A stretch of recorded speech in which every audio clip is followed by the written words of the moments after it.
Another one of the NCAA's classic rivalries was fought between two players rather than two teams. Patrick Ewing and Hakeem Olajuwon were both major forces for their respective schools throughout their NCAA careers before they finally collided in the NCAA championship in 1984. Interestingly, both Ewing and Olajuwon grew up outside of the United States. Ewing excelled at soccer and cricket while growing up in Jamaica. It was not until he came to the US as a teenager that he would consider basketball as his calling. Olajuwon was born and raised in Nigeria, where he did not begin playing basketball until he was 15 years old. In 1980, Olajuwon was recruited by the University of Houston, and it was only at this time that he emigrated to the US from Nigeria. In the build-up to their matchup in the 1984 final, then junior Ewing led the Hoya squad to a 34-3 season. The NCAA final was not unfamiliar to Ewing, as he had made it there in his freshman season, where him and his Hoyas lost to a North Carolina team led by James Worthy and Michael Jordan.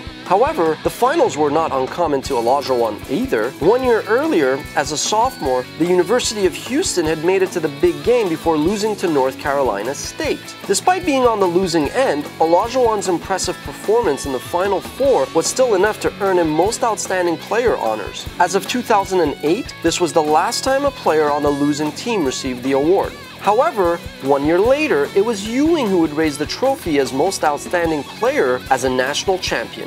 In the 1984 final versus Olajuwon's Cougars, Ewing led his Hoyas to an 84-75 victory. That would mark the end of Olajuwon's NCAA career, as he went on to be the #1 pick for the Houston Rockets in that year's lottery. That was the year that Michael Jordan got drafted 3rd overall. Staying 1 year longer, Ewing would make it to the NCAA finals once again, where the Hoyas would lose to an unranked Villanova. However, this completed Ewing's amazing collegiate career that saw him participate in 3 NCAA championship games in his 4 years at Georgetown.